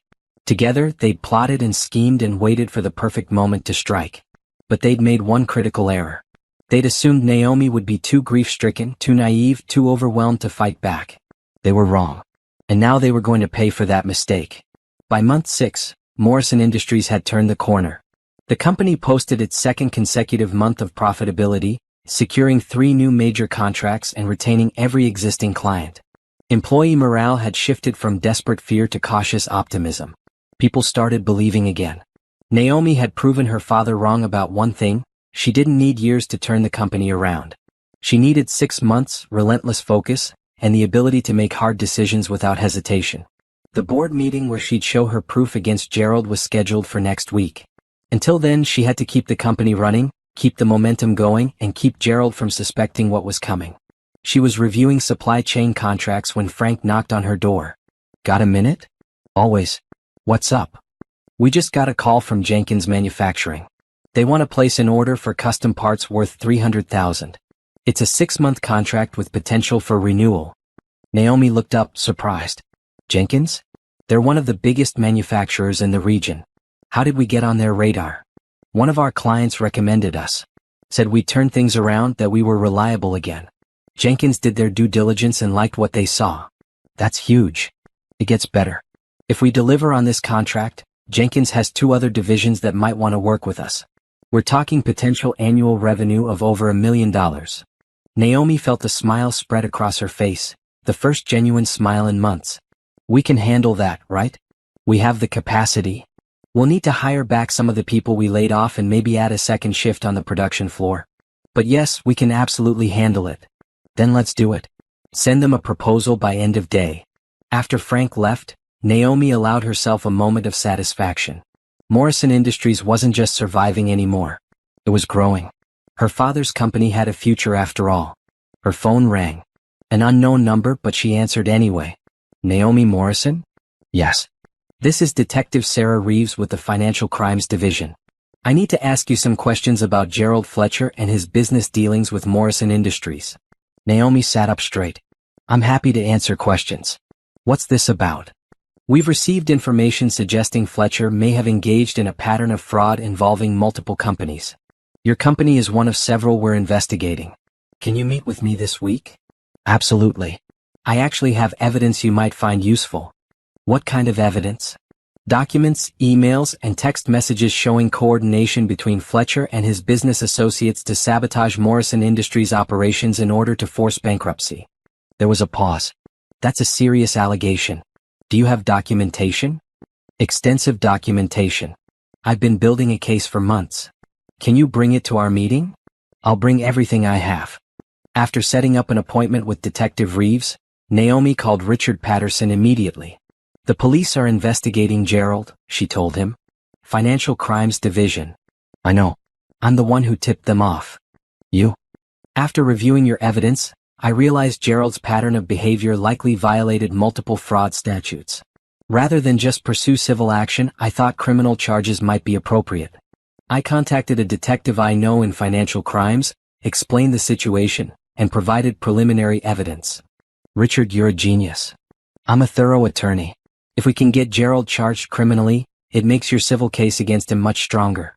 Plus, it would likely trigger his removal from the Morrison Industries board immediately. When's the board meeting? Next Thursday. Can you be ready? I'm ready now. Good.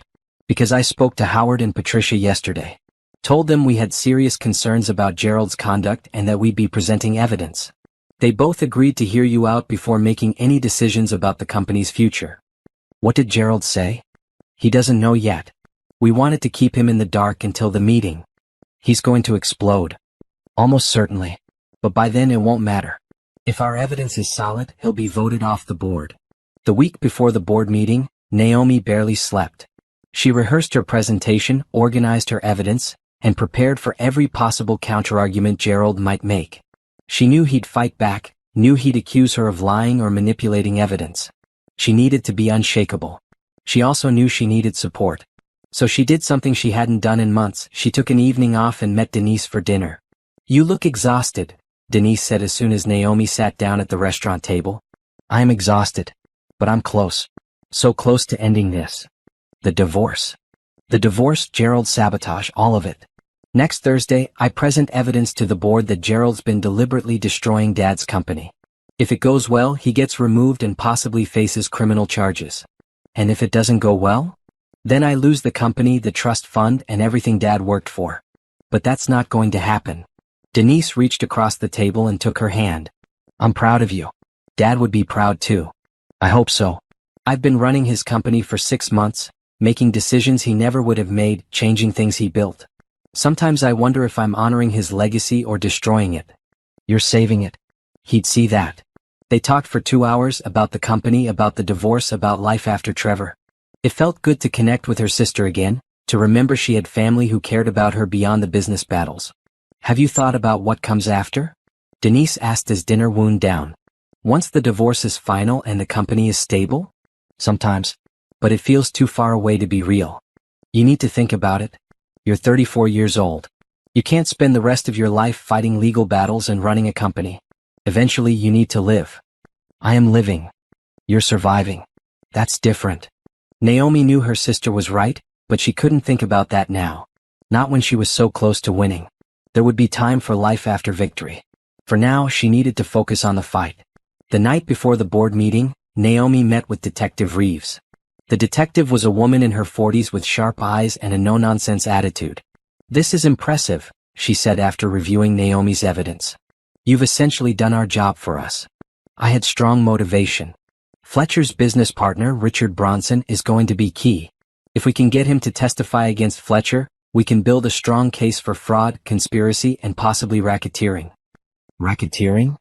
Fletcher's been doing this for years across multiple companies. That's a pattern of criminal enterprise. Bronson might be willing to cooperate if we offer him a deal. What about Trevor? Your ex-husband's more complicated. The evidence shows he knew about Fletcher's plans and coordinated with him. But proving he actively participated in the fraud, rather than just benefiting from it, is harder. But he'll face consequences in the divorce? Absolutely. With the evidence you've provided, he won't get a penny. In fact, you might be able to sue him for damages. I don't want his money. I just want him to face justice. Sometimes the best justice is watching someone lose everything they thought they'd gain. From what you've told me, Trevor thought he'd be rich. Instead, he'll be broke, divorced, and possibly facing charges as an accessory to fraud. That works for me. The morning of the board meeting, Naomi arrived at the office at 5 a.m. She went through her presentation one more time, checking every piece of evidence, every argument, every rebuttal. By the time Howard and Patricia arrived at 9, she was ready. Gerald showed up at exactly 9:30, his usual swagger in full effect. He had no idea what was coming. Richard Patterson arrived with a briefcase full of documents and the quiet confidence of a lawyer who knew he had the winning hand. The meeting started normally. Frank presented the financial reports, showing the company's improved performance. Howard asked questions about sustainability. Patricia wanted to know about the new contracts. Then Naomi stood up. Before we move on to other business, I need to address something serious. I've discovered evidence that Gerald Fletcher has been deliberately sabotaging Morrison Industries with the goal of forcing bankruptcy so he can acquire the company's assets at a reduced price. Gerald's expression didn't change. That's absurd. Is it? Naomi activated the presentation screen and began showing the evidence. The supplier changes. The emails to clients raising doubts. The connections between Gerald, Richard Bronson, and Great Lakes Distribution. The text messages with Trevor coordinating the divorce timing. With each piece of evidence, Gerald's face grew darker. This is a setup, he said when she finished. You've manufactured this evidence because you want to remove me from the board. The police don't think it's manufactured, Richard Patterson said calmly. Detective Reeves from Financial Crimes has reviewed everything and is pursuing criminal charges. Gerald's lawyer, who'd been silent until now, spoke up. My client denies all these allegations and will fight them vigorously. That's his right, Richard agreed. But in the meantime, this board needs to decide whether someone facing credible fraud charges should remain on the board of Morrison Industries. Howard looked sick. Patricia was staring at the evidence on the screen. You've been sabotaging us this whole time? Patricia asked Gerald. While we were working to save the company, you were actively destroying it? I was trying to protect my investment, Gerald said. The company was failing. Bankruptcy was the only option. Bankruptcy that would have benefited you personally, Naomi said, while everyone else lost their jobs. Business is business. This isn't business. This is fraud. The vote was unanimous. Gerald Fletcher was removed from the board, effective immediately. His 10% ownership stake would be bought back by the company at the original investment price. No profit for him after all his scheming. Gerald's lawyer tried to threaten lawsuits, but Richard Patterson shut him down with a reminder that Gerald was about to face criminal charges and that any civil suit would open him up to even more evidence discovery. Gerald left the boardroom in fury, his face red, his hands shaking. As he walked past Naomi, he leaned in close. This isn't over. Yes, it is, Naomi said calmly. You lost. After he left, the tension in the room eased. Howard and Patricia both apologized to Naomi for not seeing Gerald sabotage sooner. How could you have known? Naomi said. He was careful. He hid his tracks. But not well enough. What happens now? Howard asked. Now we keep doing what we've been doing. Growing the company, serving our clients, rebuilding what my father started. Gerald's gone. The threat is over. We can finally focus on the future instead of fighting for survival. Frank caught up with her after the meeting. You did it? You actually did it. We did it. You helped me find the evidence. But you had the courage to go after him. A lot of people would have just accepted defeat, let the company fail, walked away with whatever scraps they could get. You fought. I didn't have a choice. This company was my father's legacy. I couldn't let Gerald and Trevor destroy it. Your father would be so proud. Naomi felt tears prick her eyes but blinked them back. I hope so. That evening, she allowed herself a quiet celebration. She bought a good bottle of wine, cooked a real meal instead of eating takeout at her desk, and called her sister. Gerald's gone, she told Denise. Removed from the board, facing criminal charges, out of our lives. That's amazing. What about Trevor?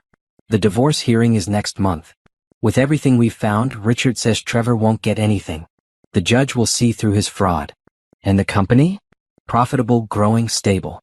I met the terms of the trust. Dad's $30 million is mine. So you won. You actually won. Naomi thought about that. Yeah, I guess I did. How does it feel? Exhausting. Satisfying. Strange. I spent 6 months fighting and now the fighting's over. I'm not sure what to do with myself. You live your life. You enjoy your victory. You figure out what comes next. What if I don't know what comes next? Then you take your time figuring it out. You've earned it. After hanging up, Naomi stood at her apartment window looking out at the city lights. 6 months ago, she'd been at her father's funeral, discovering her husband's betrayal, inheriting a failing company.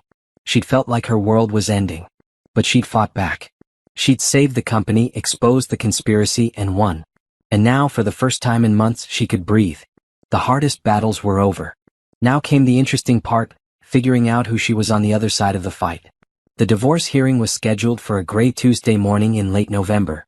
Naomi sat in the courtroom with Richard Patterson, watching Trevor and his attorney shuffle papers at the opposing table. Trevor looked smaller somehow, diminished. His suit was wrinkled, his hair uncombed. The confident swagger that had once attracted her was gone. Brittany had filed her own suit against Trevor 2 weeks earlier, claiming fraud and demanding compensation for the job and apartment she'd given up based on his promises. That lawsuit was still pending, but it had clearly shaken him. He'd gone from expecting millions to facing multiple legal battles with no money to fight them. "All rise," the bailiff announced. Judge Margaret Walsh entered, a stern woman in her 60s with a reputation for no-nonsense rulings. She'd reviewed the case files extensively, according to Richard, and had some pointed questions about Trevor's timing and motivations. "We're here for Morrison versus Morrison, divorce petition. I've reviewed both parties' filings." Judge Walsh looked over her reading glasses at Trevor. "Mr. Morrison, your petition claims entitlement to half of your wife's inheritance based on her father's death. Is that correct?" Trevor's lawyer stood. "Yes, Your Honor. Mr. Morrison supported Mrs. Morrison through her father's illness and believes he's entitled to equitable distribution of marital assets, including the inheritance." "The inheritance that came after you filed for divorce?" the judge asked.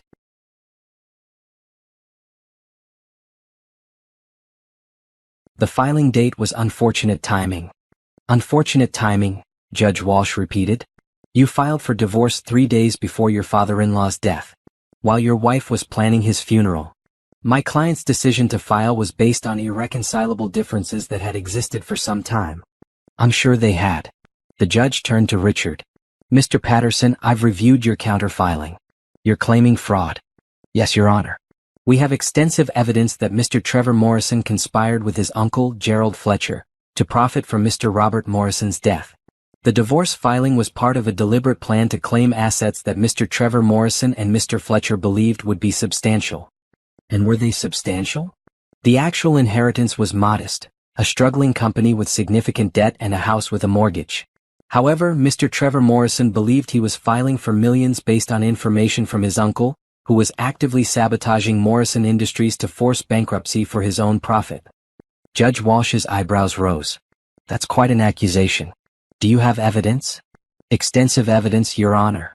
Including text messages between Mr. Trevor Morrison and Mr. Fletcher showing coordination and intent, emails proving Mr. Fletcher's sabotage, and testimony from Mr. Trevor Morrison's girlfriend confirming he was tracking Mr. Robert Morrison's illness and waiting for his death to file." "Your Honor, we object to the characterization," Trevor's lawyer began. "I'll make my own characterizations, counsel." Judge Walsh held out her hand. "Let me see this evidence." Richard handed up a thick folder. The judge spent 20 minutes reading through it, her expression growing darker with each page. Trevor shifted uncomfortably in his seat. His lawyer whispered urgently to him, but Trevor just shook his head. Finally, Judge Walsh set down the folder. "Mr. Morrison," she said, looking directly at Trevor, "did you or did you not discuss with your uncle Gerald Fletcher a plan to file for divorce after your father-in-law's death in order to claim inheritance assets?" Trevor's lawyer tried to intervene, but the judge held up her hand. "I'm asking Mr. Morrison directly.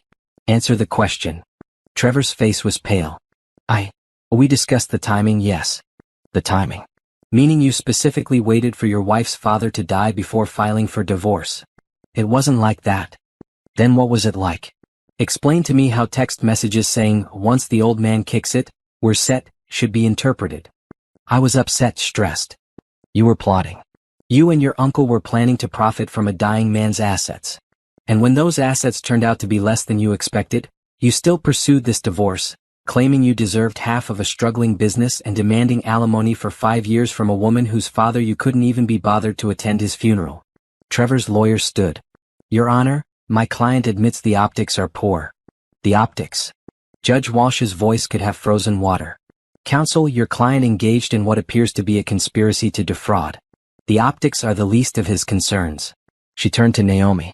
Mrs. Morrison, do you have any desire to reconcile with your husband? No, Your Honor. None whatsoever. I don't blame you. Mr. Morrison, I'm granting the divorce. You will receive nothing from your wife's inheritance, nothing from Morrison Industries, and no alimony. Furthermore, you will be responsible for Mrs. Morrison's legal fees in this matter, which I understand are substantial given your fraud necessitated extensive investigation. Trevor's lawyer tried one more time. Your Honor, we request reconsideration. Denied. Mr. Morrison, you came into this court expecting to profit from your calculated betrayal of your wife during her father's final days. Instead, you're leaving with nothing but legal bills and the knowledge that your own greed destroyed any chance at a fair settlement. Court is adjourned. The gavel came down with a satisfying crack. Trevor sat frozen in his chair. His lawyer packed up papers with jerky, angry movements. Across the aisle, Naomi felt a weight lift from her shoulders that she hadn't realized she'd been carrying. It's over, Richard said quietly. You're free. As they walked out of the courtroom, Trevor called after her. Naomi, wait. She stopped, turned to face him. He looked desperate, broken. I'm sorry, he said. I know it doesn't matter now, but I'm sorry. I made terrible choices. I let Gerald manipulate me. I thought. You thought you'd get rich off my father's death, Naomi finished. You thought you could use me, discard me, and live happily ever after with Brittany and a pile of money you didn't earn. It wasn't supposed to be like this. No, you're right. You were supposed to get away with it. But you underestimated me. You thought I'd be too heartbroken, too naive, too weak to fight back. That was your mistake. I lost everything. My job fired me when the fraud investigation became public. Brittany's suing me. I'm living in a studio apartment working retail to pay my legal bills. I have nothing. That's what you deserve. I know. But Naomi, I did love you. What? Before Gerald got in my head about the money. There was a time when we were happy. Maybe. But that time ended long before my father died. You chose greed over love. You chose manipulation over honesty. And now you get to live with those choices. Trevor's eyes filled with tears. I'm so sorry. I don't care. Naomi turned and walked away. In the elevator, Richard smiled at her. That was cold. Was it? Absolutely. And completely deserved. He wanted forgiveness. He wanted me to tell him it was okay, that I understood, that Gerald was really the bad guy. But you didn't give him that. No. Because it's not my job to make him feel better about his choices. He destroyed our marriage, betrayed my trust, and tried to profit from my father's death. He doesn't get absolution from me. You've become tougher than you were 6 months ago. I had to. The old Naomi would have forgiven him, would have taken some of the blame, would have tried to make peace. But that Naomi died in the house the day I found those divorce papers. The new Naomi fights back. Your father would approve. They had lunch at an expensive restaurant to celebrate the victory. Richard walked her through the next steps, finalizing the divorce paperwork, dealing with Gerald's criminal trial, securing the trust fund now that the company was profitable. The trust transfers to you within 30 days, Richard explained. 30 million, completely yours, no strings attached. What are you going to do with it? I haven't thought that far ahead. Start thinking. That's life-changing money. The company's life-changing. I saved my father's business. That matters more than the money. You can have both. Keep running Morrison Industries if you want, or hire a CEO and step back. With 30 million in the bank, you have options. Options? The word felt foreign after 6 months of having no choices, only necessities. She'd had to save the company, had to fight Trevor, had to expose Gerald. Now, suddenly she could do anything. I need time to process all this, she said. Take your time. You've earned it. That evening, Naomi returned to Morrison Industries. The office was empty, everyone had gone home for the day. She walked through the quiet building, remembering the first time she'd come here after her father's death. How desperate everything had seemed. How impossible the task ahead of her had felt. She ended up in what had been her father's office. Frank had kept it preserved, not wanting to disturb anything until Naomi decided what to do with it. She sat in her father's chair and looked around at his achievements, his memories, his life's work. I did it, Dad, she said to the empty room. I saved your company. I beat Trevor and Gerald. I proved I could do this. The room of course didn't answer. But Naomi felt a sense of peace settle over her. Her father had believed in her. He'd set up the trust as a test, yes, but also as a gift, the push she needed to become the person she was always capable of being. She'd passed his test. She'd earned his legacy. And now, for the first time in her adult life, she was completely free to decide who she wanted to be next. 3 weeks after the divorce was finalized, Naomi sat in the gallery of a criminal courtroom, watching Gerald Fletcher's arraignment. Detective Reeves had done her job well. The charges included fraud, conspiracy, attempted theft, and pattern racketeering based on Gerald's history of sabotaging companies for profit. Richard Bronson, Gerald's business partner, had taken a plea deal and was testifying for the prosecution. He'd provided detailed evidence of how Gerald's scheme worked, including documents showing at least 6 other companies Gerald had deliberately destroyed. Gerald's attorney was arguing for bail, claiming his client was not a flight risk. The prosecutor disagreed, noting Gerald had substantial offshore accounts and connections in multiple countries. The judge set bail at $5 million. Gerald couldn't make it. He'd frozen his accounts when the investigation started, trying to hide assets. Now those same assets were tied up in legal proceedings, and he couldn't access them without proving their legal origin, which he couldn't do. He was remanded to custody pending trial. As they led Gerald out of the courtroom, he looked directly at Naomi. His expression was pure hatred. She met his gaze steadily, refusing to look away. She'd won. He'd lost. And all his rage couldn't change that. Trevor wasn't at the arraignment, but Naomi heard he'd been called as a witness in Gerald's trial. The prosecution wanted to establish the full scope of Gerald's conspiracy, including how he'd manipulated his nephew into betraying his wife. According to Richard Patterson, Trevor was considering cooperating with prosecutors in exchange for immunity. He'd lose whatever remaining dignity he had, admitting in court that he'd married Naomi as part of a plan to profit from her father's assets, but at least he'd avoid criminal charges. He's going to testify against his own uncle, Richard told Naomi during a meeting about the trust fund transfer. Says Gerald manipulated him, pressured him, took advantage of his financial desperation. Is any of that true? Probably some of it. Gerald did help Trevor financially over the years, always with strings attached. But Trevor was a willing participant. He knew what they were doing was wrong and did it anyway. Because he wanted the money. Exactly. Trevor's not a victim. He's a co-conspirator trying to save himself. Will it work? Maybe. The prosecutor might accept his testimony in exchange for immunity, or they might charge him as an accessory. Hard to say. Naomi found she didn't care much either way. Trevor was no longer her concern. He'd lost his job, his girlfriend, his credibility, and any hope of profiting from his schemes. Whether he faced criminal charges or not, his life was ruined. The trust fund transferred on December 15th, appearing in Naomi's account as a number so large she had to count the zeros twice to believe it. $30 million. Her father's gift, her reward for saving his company. She sat at her desk at Morrison Industries, staring at the bank statement, feeling oddly numb. 6 months ago this money would have seemed like a fantasy. Now it felt like the end of a story, the final chapter closing. Frank knocked on her door. We just got confirmation on the Jenkins manufacturing renewal. They're doubling the order for next year. Plus, they've referred us to 3 other potential clients. That's great. Frank studied her. You don't seem excited. I am. I'm just tired, I guess. It's been a long year. It's been 6 months. Feels like years. Frank sat down across from her. What are you going to do now? I don't know. Keep running the company? Hire someone else to run it? Expand? Retire at 34? Those are all options. But what do you want?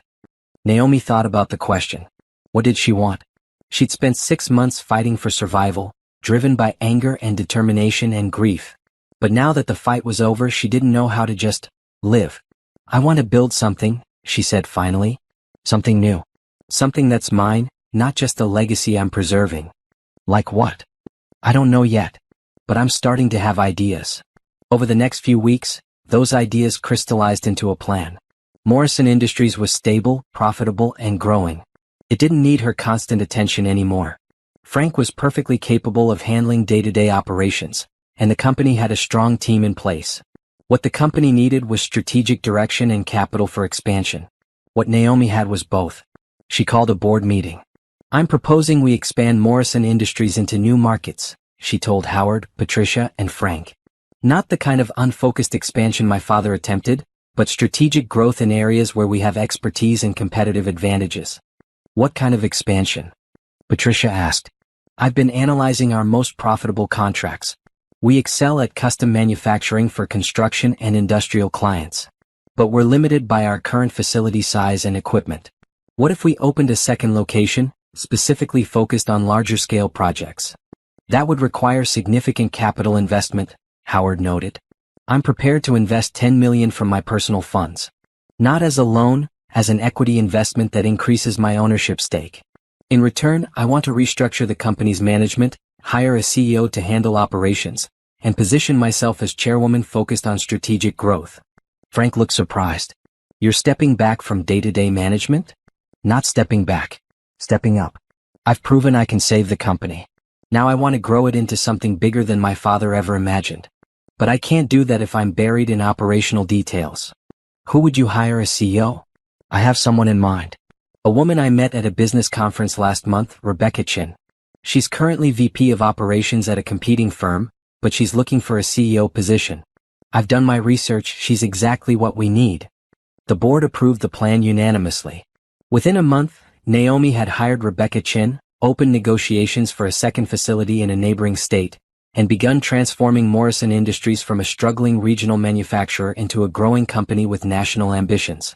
She also started the Robert Morrison Foundation, a nonprofit dedicated to helping other people save their family businesses. The foundation would provide consulting, mentorship, and in some cases, capital to keep companies alive during difficult transitions.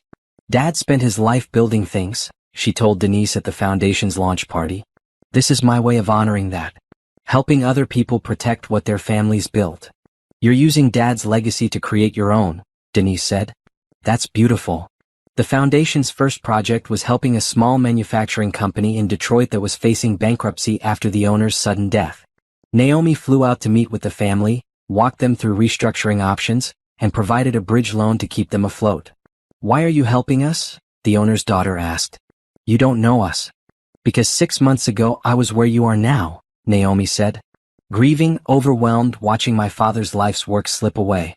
Someone should have helped me. Instead, I had to figure it out myself while fighting off people trying to profit from my father's death. I don't want others to go through that alone. The work was satisfying in a way that saving Morrison Industries hadn't been. She wasn't just fighting for survival anymore.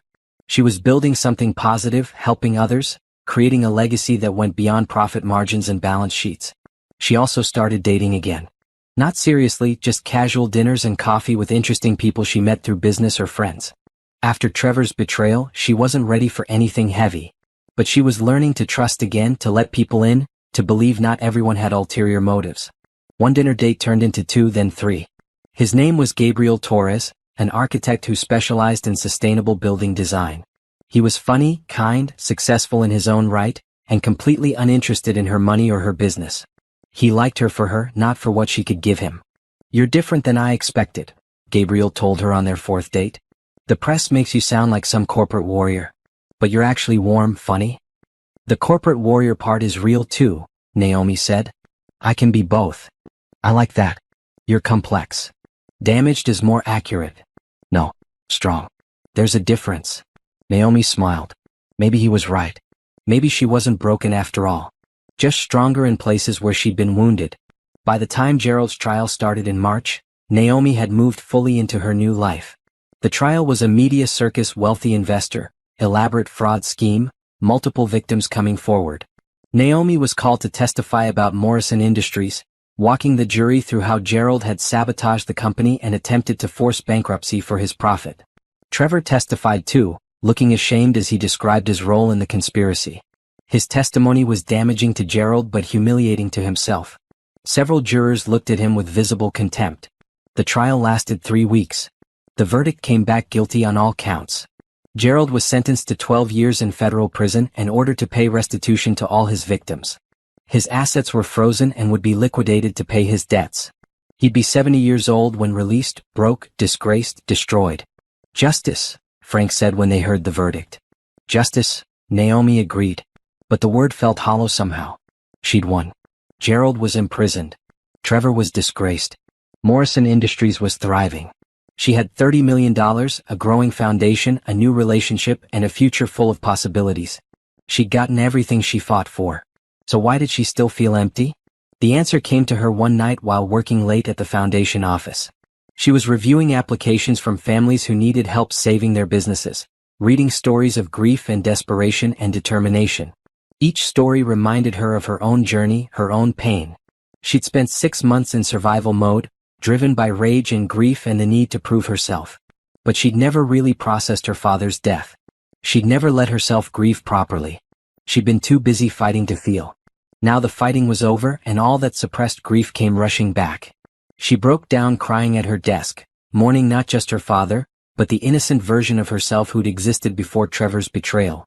The part of her that had trusted easily, loved freely, believed the best in people. That Naomi was gone. The woman who'd emerged from the ashes was harder, smarter, more capable. But she'd lost something too, a certain lightness, a belief that the world was fundamentally good. Gabriel found her like that, tears streaming down her face, surrounded by applications from desperate families. "Hey," he said softly, kneeling beside her chair. "What's wrong?" "Everything. Nothing. I don't know. I won, Gabriel. I saved the company, beat Trevor and Gerald, got the trust fund. I won. So why do I feel like I've lost something?" "Because you did lose something. Your father, your marriage, your innocence. Winning doesn't erase that. Then what was the point? If I still hurt this much, what was the point of fighting? The point was surviving. Healing comes later." Naomi leaned into him, letting him hold her while she cried. For the first time in months, she let herself be vulnerable, let herself need someone, let herself admit she wasn't as strong as she pretended. "I miss him," she whispered. "I miss my dad. And I never got to say goodbye properly because I was too busy fighting to save his company." "He knew you loved him. Did he? Or did he just see me as a business successor? Someone to carry on his legacy?" "He saw you as his daughter. The rest was just how he chose to show his love."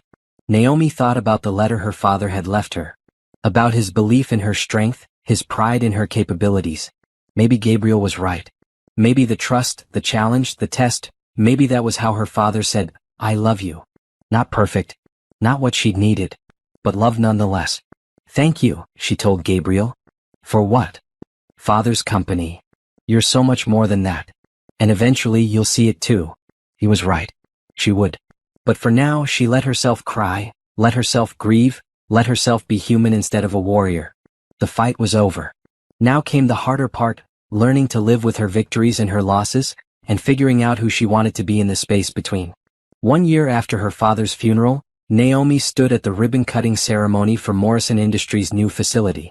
The building was twice the size of the original location, equipped with state-of-the-art equipment, and staffed by a team that had grown from 35 employees to over 100.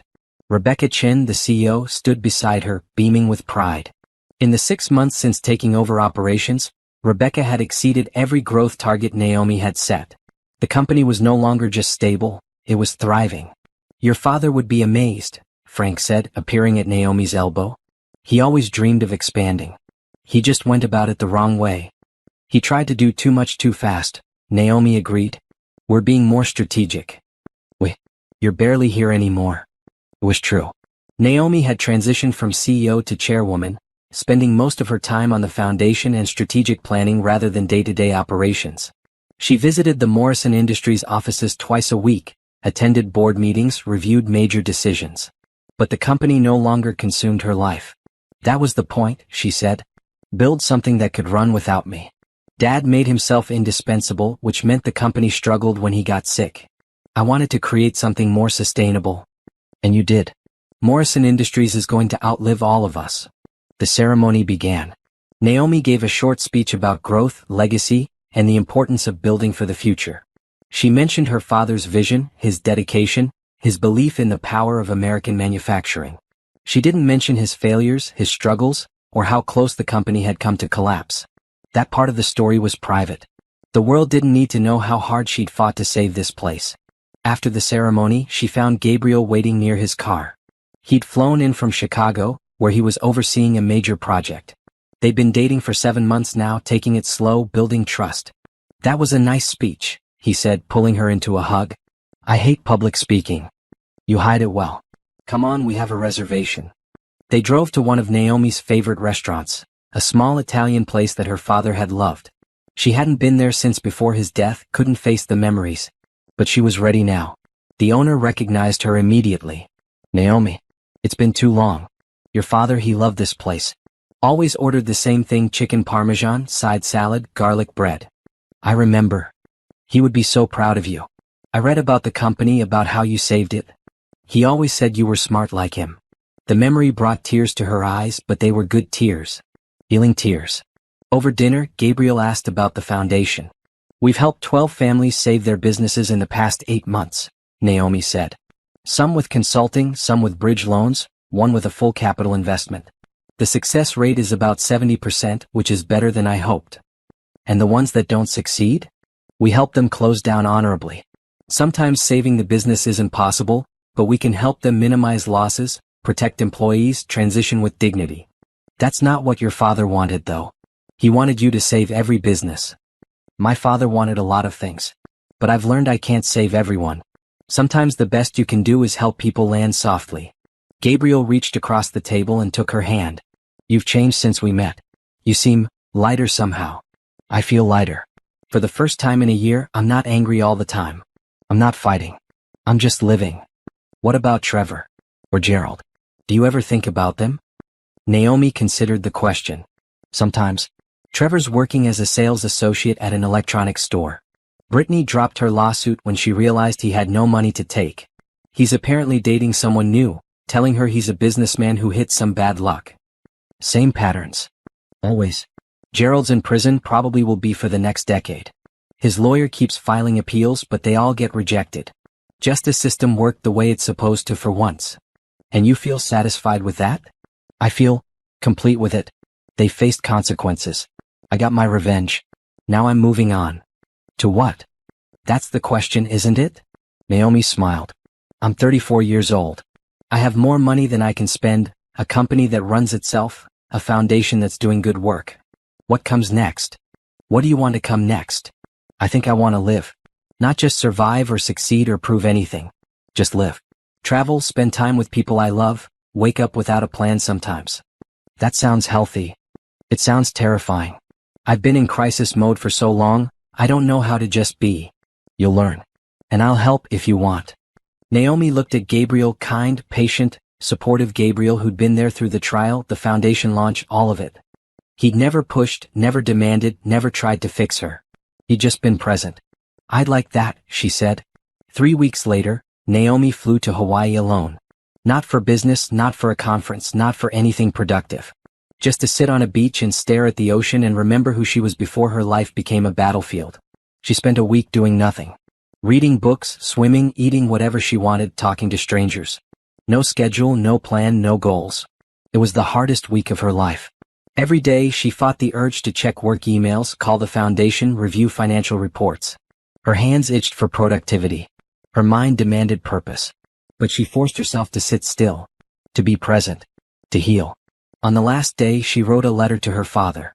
Not to send anywhere he was gone. But to say the things she'd never gotten to say, to close the loop on their relationship. Dad, I saved your company. I know that's what you wanted, what you challenged me to do. And I did it. Morrison Industries is strong, profitable, growing. You'd be proud. But I'm not sure that's the achievement you thought it would be. Saving the company didn't heal my grief. Beating Trevor and Gerald didn't make me whole. The money didn't fix anything. What did help was building something new. The foundation, helping other families, creating a legacy that's mine, not just yours. That's where I found meaning. I don't know if you understood how much pressure you put on me with that trust fund challenge. Maybe you thought you were motivating me.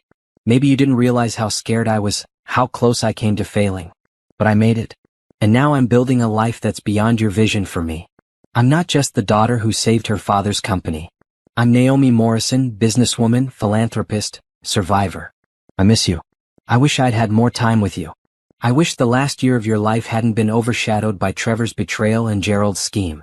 I wish a lot of things. But I'm grateful too. For the challenge, for believing in me, for giving me the push I needed to become who I am now. I hope you're proud. I hope you know I loved you. And I hope wherever you are, you're at peace. Your daughter, Naomi. She folded the letter and left it on the beach, letting the tide take it out to sea. Symbolic closure. letting go.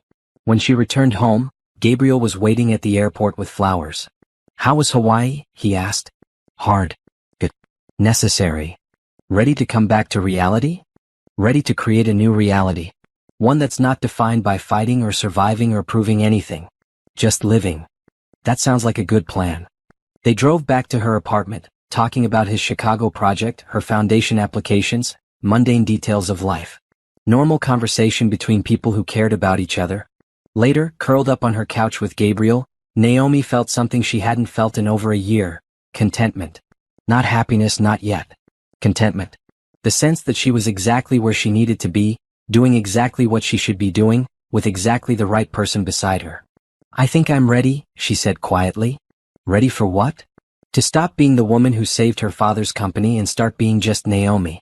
To stop defining myself by what I survived and start defining myself by what I'm building. "You've always been just Naomi to me." "I know. That's why I love you." The words were out before she'd thought about them. Gabriel smiled. "I love you too." Simple words. Simple moment. But it marked a turning point. Naomi was letting someone in again, trusting again, believing in the possibility of love that wasn't transactional or strategic or conditional. The next few months unfolded with a normalcy that would have bored her a year ago but now felt precious. She worked on foundation projects, spent weekends with Gabriel, had dinners with Denise and her family.